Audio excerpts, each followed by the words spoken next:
করে একটা ঘরের খুব কষ্ট করতেছি আর কি ভাই, মানে আমার গড়টার থাকার আমার কি ব্যবস্থা নাই, তাই আমি দশের কাছে সাহায্য ছায়া আমি গড়দাম করতাম আল্লাহর কাছে আমার আহিত্তি। আর বিশেষ করে এই যে এই লোকটা দেখেন, দুইটা চোখ একেবারেই বন্ধ। 10 টাকা 5 টাকা 100 টাকা দিয়া আমার বাইরে সাহায্য করবেন, তাদের প্রতি আমার কৃতজ্ঞতা। আসসালামু আলাইকুম। তো আমরা আজকে চলে আসলাম গৌরীপুর অচিন্তপুর এই কান্দার গ্রামে, বাল্যকান্দা পাড়া। তো এখানে একজন খুবই দারিদ্র মানুষ, যার আসলে একটা ছোট্ট একটা ঘর ছিল। এই যে আমাদের সামনে দেখেন ঘরটা, মানে ঘরটার যে বেহাল অবস্থা। তো টাকার মতো এখন তার কোনো তেমন ভালো একটা পজিশনে কোনো জায়গা নাই। তো অনেকেই তো মনে করেন যে সাহায্য করতে চান, তবে সঠিক লোক পান না। তো আমি বলি কি, এই যদি আপনারা সাহায্য করার মন মানসিকতা থাকে, বা আপনার পরিবারের জন্য আপনার মায়ের উসিল্লায়, যে কারো উসিল্লায় মনে করেন যদি আপনি সাহায্য করার মতো এমন একজন ব্যক্তি খুঁজেন, তাহলে আমি এই মানুষটাকে বলবো যে তাকে সাহায্য করেন। আসলে আমাদেরও তো সামর্থ্য নাই যে তারা সাহায্য করবো, তবে এই আমরা অনেকের মাধ্যমে খবর পাইলাম যে আসলে লোকটা চলতে ফিরতে অনেক অসুবিধা ঝামেলার মধ্যে চলতেছে।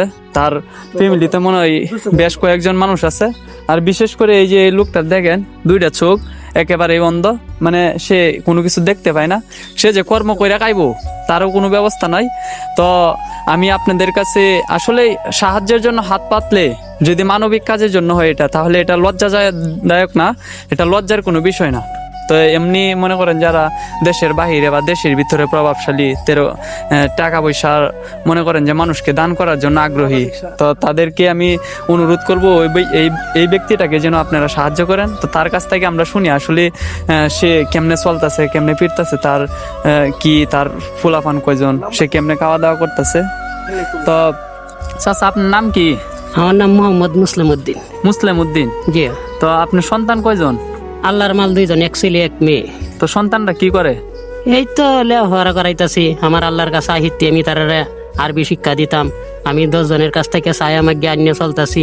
মানে আমার বউ অসুস্থ, শ্বাসকষ্ট, তারে ওষুধ বড়ার খাওয়ানির লাগে আমি ওকে একটা ঘরের খুব কষ্ট করতেছি আর কি ভাই, মানে আমার গড়টার থাকার আমার কি ব্যবস্থা নাই, তাই আমি দশের কাছে সাহায্য ছায়া আমি গড়দাম করতাম আল্লাহর কাছে আমার আহিত্তি। দেখেন, এই যে উনার যে দুইটা সন্তান আছে, দুইটা সন্তানরে উনি চাইতেছে যে মানুষ করার লাগিয়া। এই দুইটা সন্তান যদি আপনার আমার মাধ্যমে মানুষ হয়, তাহলে সারা জীবন মনে করেন যে আসলে এটার সওয়াব আমরা কবরের মধ্যে পৌঁছতে থাকবো।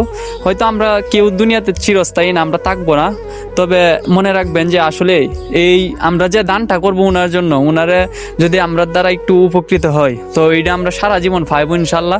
আসলে ধন সম্পদ আল্লাহ দেয়, আল্লাহ নেই। তো এই লোকটার জন্য আমরা কিছু ধন সম্পদ যদি ব্যয় করি, তাহলে আমরা ইনশাল্লাহ আখিরাতে নাজাত পাবো। তো আপনার বাচ্চার দুইটার বয়স কত কত বলেন তো? একজনের 7 বছর আর একজনের 11 বছর। দেন 7 বছর আর একজনের 11 বছর। তারা যে কর্ম করে খাইবো তেমন কোনো ব্যবস্থা নাই। তবে ওই লোকটা কিন্তু অনেক আগ্রহ, যে এই যে দেখেন ছোট্ট একটা ছেলে, সে এখনো খেলার মধ্যেই থাকে। সে কি বুঝবো বলেন, যে টাকা পয়সা এখনো সে চিনে না। এখনো 5 টাকা দিলে এই 5 টাকা নিয়ে বাজারে দৌড়ে। তো ওই ছেলেটারে উনি চাইতেছে যে মানুষ করার লাগা। তো আপনারা সকলেই সাহায্য সহযোগিতা করবেন।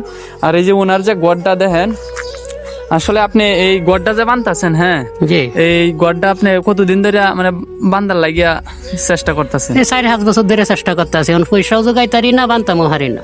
10-এর কাছ থেকে ছায়া মানে কেউ দিতেছে 500, কেউ দিতেছে 1000 ভাবে গড়ন শুরু করতেছে। মানে বড় কোনো অনুদান পাইছেন না আপনার কারো কাছে? জি না, বড় কেউ কোনো অনুদান পাইছি না। অনুদান পাইছেন না? জি।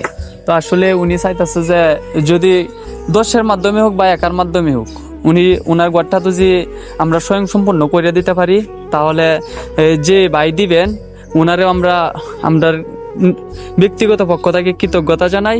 আর যারা মনে করেন যে এই 10 টাকা 5 টাকা 100 টাকা দিয়া আমার বাইরে সাহায্য করবেন, তাদের প্রতি আমার কৃতজ্ঞতা।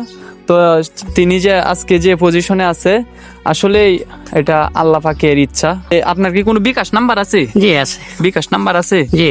তো ওইটা এই যে সকলের কাছে বলেন তো বিকাশ নাম্বারটা, যাতে মনে করেন যে এই টাকাটা মানে আপনার এনে ফাড়াইতে পারে। কারণ অনেকে তো বিশ্বাস করে না, হয়তো অনেকে ভাবে যে টাকা পয়সা মানে কি আত্মসাৎ করে লাই নাকি, এরকম মনে করেন যে মন মানসিকতা থাকে। তো আসলে এই উনার মুখ থেকে উনার বিকাশ নাম্বারটা শুনবেন, যাতে টাকাটা ফাড়ানোর সাথে সাথে উনার অ্যাকাউন্টে ঢুকে যায়। তো আমরা এটাই চাই যে এই আপনারা উনার তার বিকাশ নাম্বারে সাহায্য সহযোগিতা করেন। আর যারা মনে করেন যে এলাকার মধ্যে আছেন, হয়তো আমরা অনেকে টাকা দেওয়ার মতো ক্ষমতা নাই, আমরা স্টুডেন্ট বা আমরা চলতে অনেক কষ্ট হয়, সাহায্য সহযোগিতা করতে পারি না, তাদেরকে বলবো এই ভিডিওটা একটা শেয়ারের মাধ্যমে হোক, আর একটা শেয়ারের মাধ্যমে আপনি এই ভিডিওটা অন্যের কাছে পৌঁছানোর সুযোগ করে দেন। যদি আপনার মাধ্যমে এই শেয়ারটার মাধ্যমে অন্য কেউ 10 টাকা 5 টাকা দেয়, তাহলে আপনিও একটা সবের অংশীদারি হবেন ইনশাল্লাহ। তো আপনার বিকাশ নাম্বারটা বলেন এখন।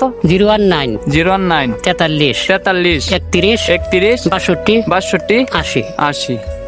তো স্ক্রিনে দেওয়া নাম্বারটাতে সকলেই যারা যারা টাকা দিতে আগ্রহী, তো ভাইয়ের জন্য পাঠিয়ে দিবেন। যে যেখান থেকে এই ভিডিওটা দেখবেন সকলেই সহযোগিতা করবেন ইনশাল্লাহ। এই আশা ব্যক্ত করে আমরা আজকে বিদায় নিলাম। আগামী ভিডিওতে আবার দেখা হবে। আর যারা যারা বিকাশের মাধ্যমে টাকা পাঠাইবেন, অবশ্যই আমাদের কমেন্ট বক্সে বলে দিবেন, আমরা এই যাতে পরবর্তী ভিডিওতে আপনাদেরকে সম্পূর্ণ হিসাবটা আবার আপনাদের সামনে দিতে পারি। তো আসসালামু আলাইকুম।